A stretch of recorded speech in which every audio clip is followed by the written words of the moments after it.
Welcome to the Tradies in Business podcast. Join your host, Nicole Cox, as she dives into the real stories, tips, secrets, and stuff-ups from guests both inside and outside the trade world.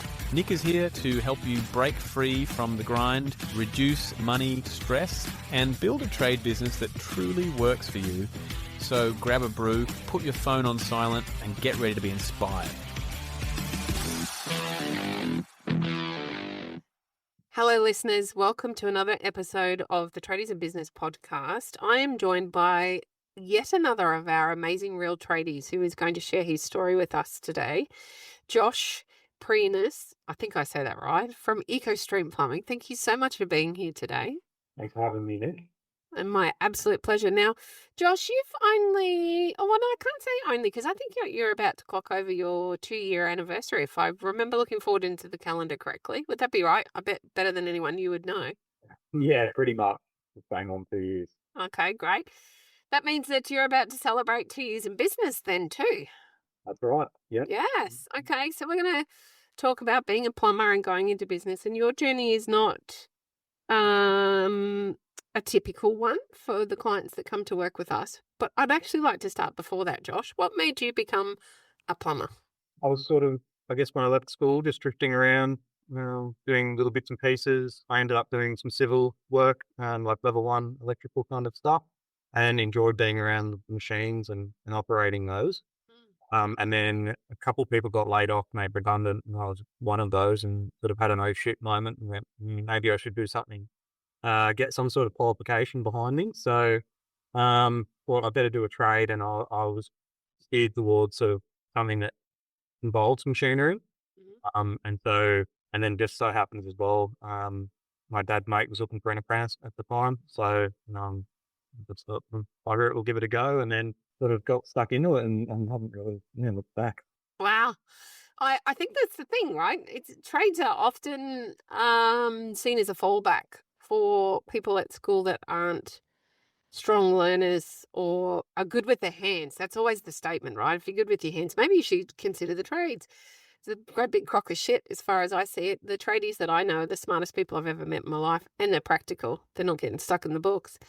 There's a real difference between street smart, practical smart, and uni smart. And that's I'm tarring everybody with the same brush, but I think it's really important when it comes to the trades. They're not spoken about it highly enough. And so your journey into the trades is still a very typical one. We kind of fall into it, just like us tradie wives often fall into it. We go into it just helping out, and suddenly we have a whole new career we never thought that we'd have.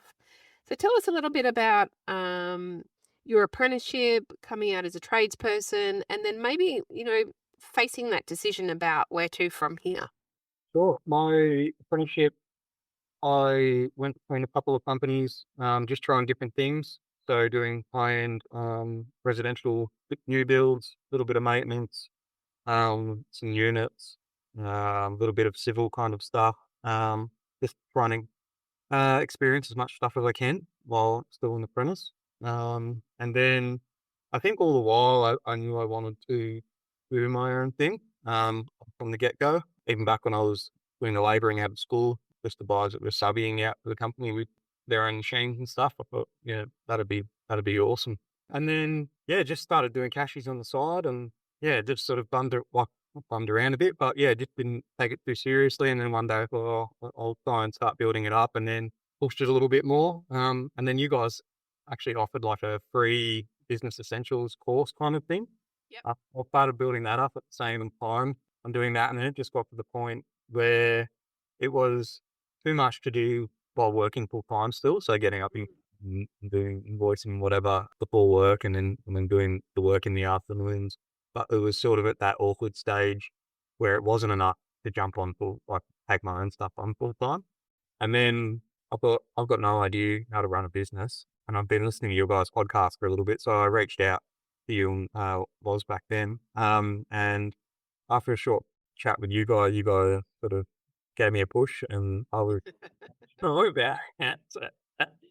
unsure about being able to make it work, and you guys sort of backed me and just told me to take the leap, and probably the best thing I did. I think there's a problem, isn't there, when we're going into business, we tend to procrastinate over the right time. It's like hiring for the first time? When's the right time? Or so many of the decisions we make in business, we get stuck waiting for the right time. And often we just need to step out and give it a go. Version 1, as we talked about this week in our Toolbox talk. Josh, tell us about the journey of stepping out into business on your own. So, for transparency for anyone that listening, as Josh just mentioned, when he first came to us, he didn't yet have a business set up. He was working for somebody else, and he was working in the background to try and set something up and doing a bit of work on the weekends and around the sites. So when you first came to us, you didn't yet have a business, and we fast tracked that for you. I still remember the conversation. We had a very similar one with Ben Holzbosch about being able to accelerate your timelines, because when you're ready, you're ready. But maybe you can take our listeners through, you know, what it felt like, because it's quite confronting. It can be quite scary to jump out there and start a business, but it's also very exciting and rewarding. So maybe you can take us through the early journey. Yeah, it was quite daunting at first, and I think that's why I needed the push from you guys.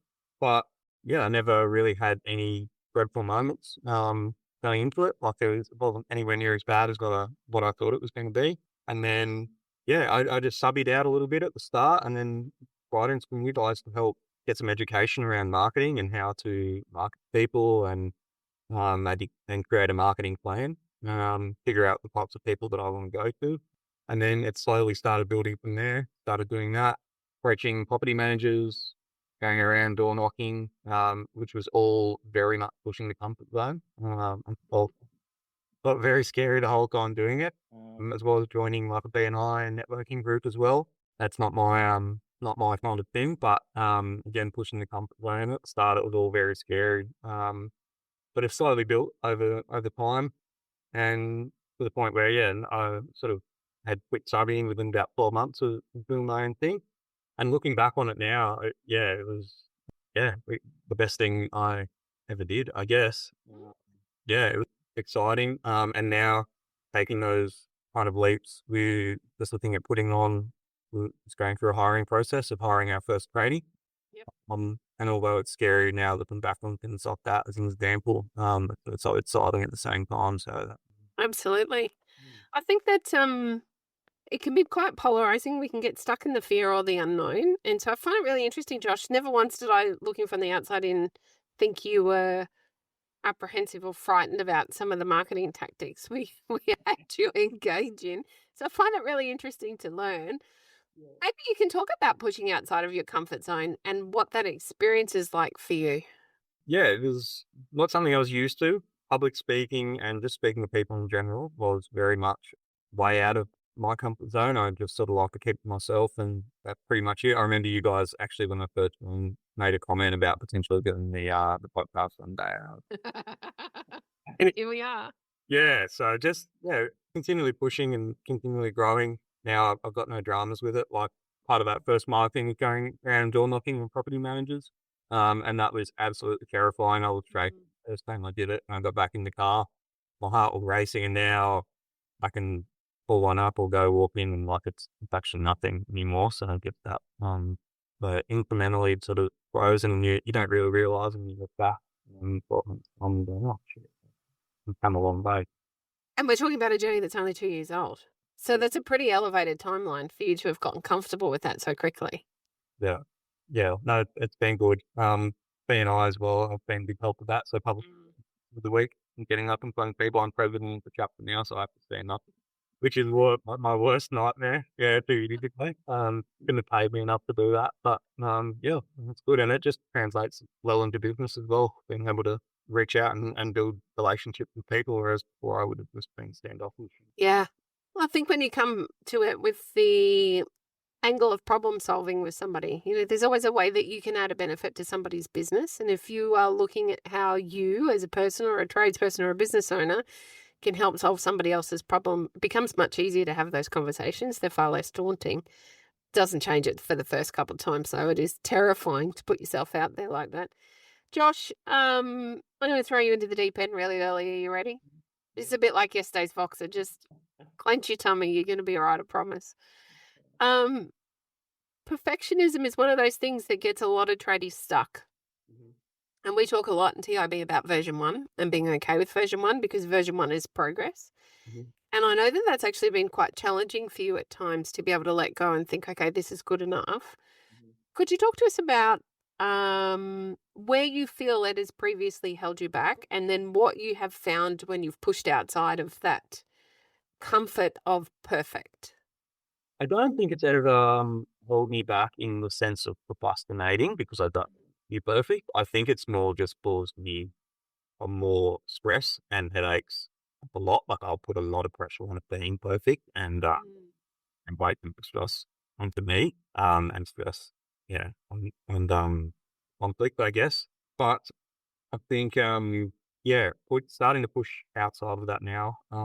It was hard at first, so even setting boundaries within the business and maybe taking afternoons off or taking, a day off on the weekend kind of thing. If I didn't get the quote out perfectly on time, or if I didn't get, whatever done, the bookkeeping done, I would sit there and stress and it would just panic.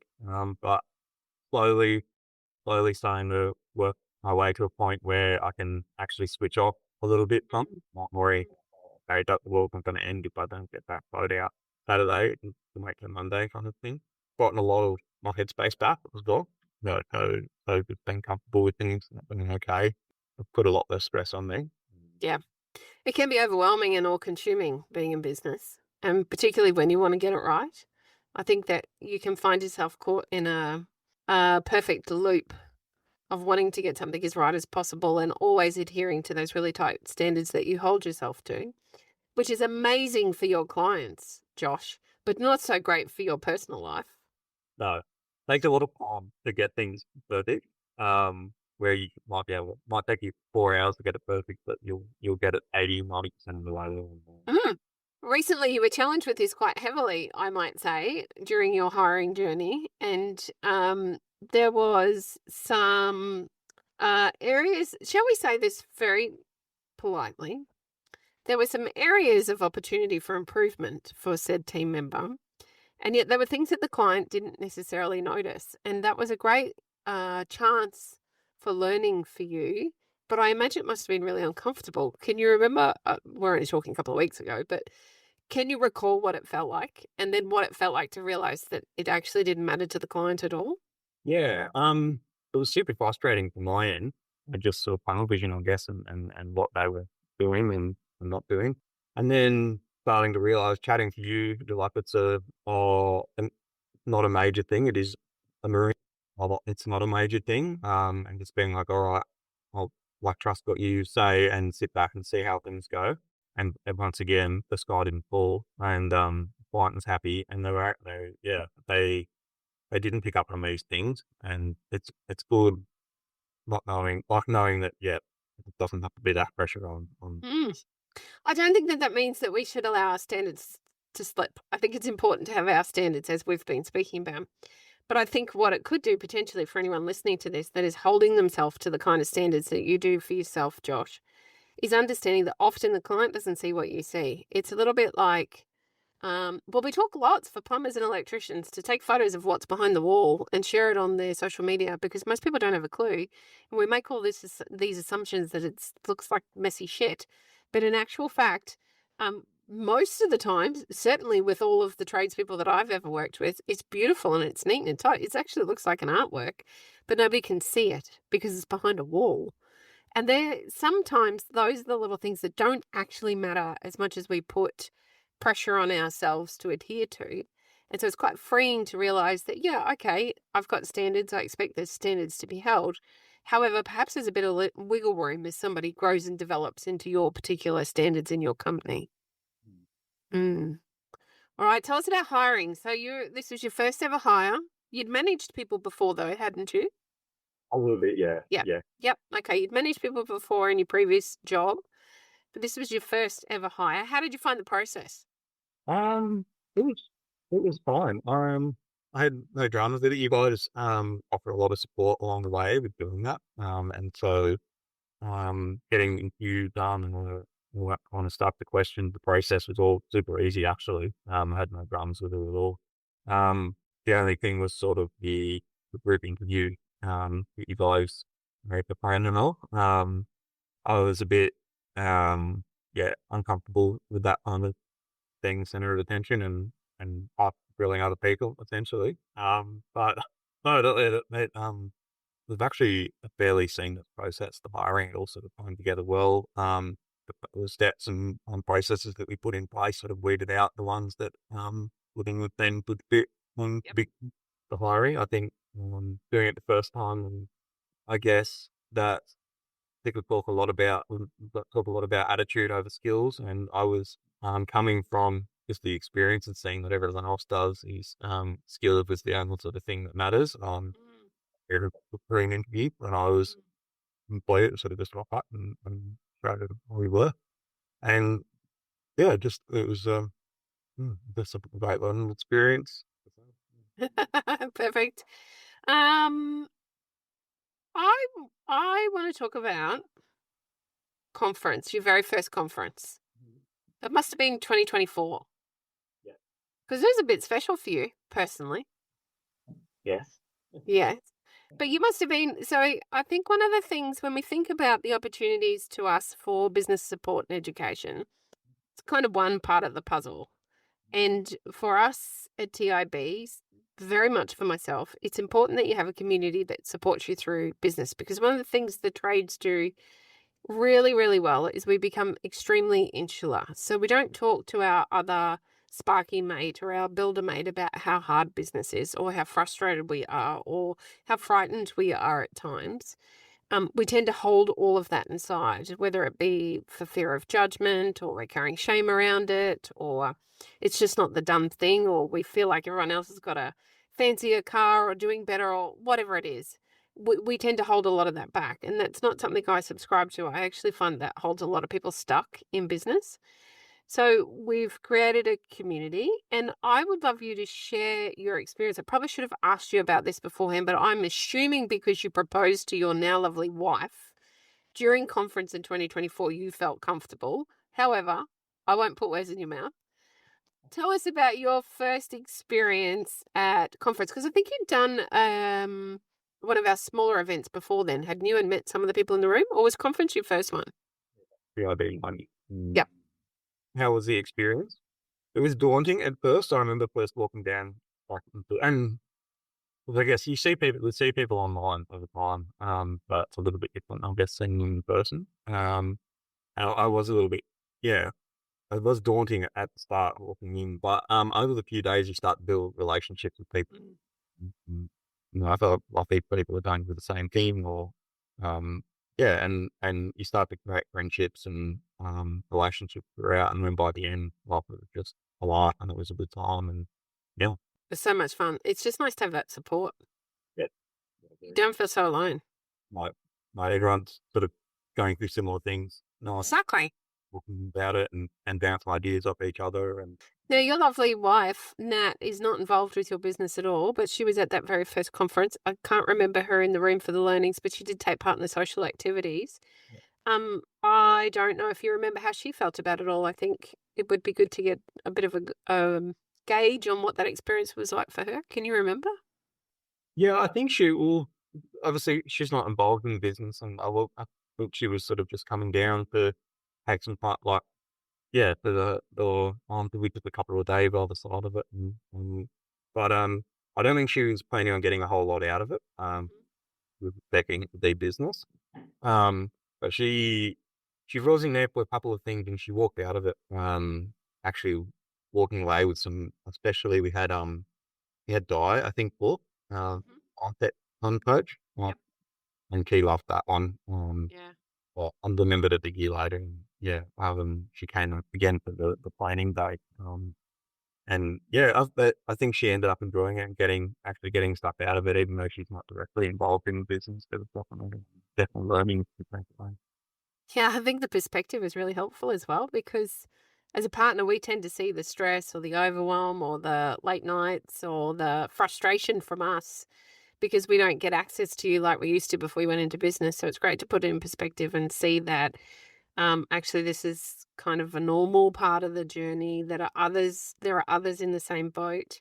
But then there are others that have come around the other side of that part of the journey and they're back being connected and having time again. Which brings me back to the boundaries conversation, Josh. Because of, I guess, your desire to do this really, really well. That's my interpretation, looking from the outside in. You did spend far too much time working. Yes. Do you agree with me when I make that statement? Yeah, probably. Yeah. Yeah. I don't want to get in trouble from the coach answer that one. No. Like, looking back and like, I just yeah, I probably pushed way too hard. And there's a line I always thought that I could do more. There was always more to do and push harder and harder, but it comes to the point where, no matter how hard you work, productivity gets forced to the floor. And that's what do need those boundaries to be able to reset and maintain productivity and still maintain doing the job. Whereas I thought taking time off was sort of a bad thing. Week thing to do. There was always more would have been done. I'll slack them if I was taking time off, but no, it definitely helps. It's definitely important. And a bigger part of being able to maintain productivity long term and all the best that you can. You can't be your best self if you're showing up drained every day. And So you want to share with our listeners what boundaries you've put in place? yeah, so we take 2 afternoons off a week. Away from work, and the phone off and turn the computer off and spend some time my wife nap. Have a bit of a date night, and and then Sundays as well. No work on Sundays, no matter what happens. Kind of phone off and decompress a little bit. It's the best. Yeah, it is. And do you still have your mower person coming to do your mowing for you? Yes, I do. This is so good. Yeah, it's something I look forward to. Yeah. Well, you listen to me on just about every single group coaching call we have. Tell yet another person, or typically the ladies, that they need a cleaner. Cleaner, bookkeeper, and a gardener. Thank you. Every business owner deserves a support team. You cannot do it all on your own. No, yeah. Well, and to be fair, it made a massive difference. Yeah. You able to do that, but it is. You're not actively thinking about it, but it is one thing in the back of your mind. And have that done and not have to think about it. It was like, oh shit, that's a good paper. You're carrying the load regardless. You may as well release as much of it as you can. Yeah. Okay. What's next for you in business, Josh? Good question. I don't know. Keep growing, hopeful. Keep getting get this hiring sorted, get a tradie out independent. And then keep growing from there. Hopefully, start getting some more time back. With a bit of lifestyle stuff. Well, I don't know. If I can keep growing. That's great. Now, if you had some advice for somebody who's listening to this and thinking, okay, maybe it is time that I go into business, what would you tell them? Just do it. Mm. Yeah, just take a leap. Give it a go. Yeah, very much so. You won't regret it. It's an unreal journey. I'd also dovetail into that and tell people that you got to back yourself like Josh has. There's a couple of community members that have taken every single piece of advice we've ever given and actioned it, whether it makes them uncomfortable or not. And they've had such huge success results off the back of those actions. It is not easy to push yourself to do something you don't want to do. Nobody wants to go on cold call. It feels uncomfortable, but it's a choose your heart. It's really uncomfortable not to be able to pay the bills or to have to go back to your old boss cap in hand and go back to working on wages for someone. Or it's really uncomfortable to just go and knock on a few doors, get a couple of contacts in play and start building out your own business. So which one's harder? I know I'd rather do it for myself than someone else. So you've done a very good job of that, Josh. I take my hat off to you. Now, if any of our listeners would like to learn more about you, Josh, or your business, or even reach out and get in touch, where can they find you? We're on Instagram, Facebook, LinkedIn, all the social media kind of stuff. We're on Google, so our numbers on there. You can call me direct. Careful what you wish for. Thanks, Josh. I really enjoyed that. I told you had plenty to share. Josh did not believe me that he was ready to be on the podcast. I think you've done an amazing job. Thank you. Thanks for listening. You've been listening to Tradies in Business podcast with Nicole Cox. Find out more about today's guest, tools for your trade business, and other cool stuff at tradiesinbusiness.com.au.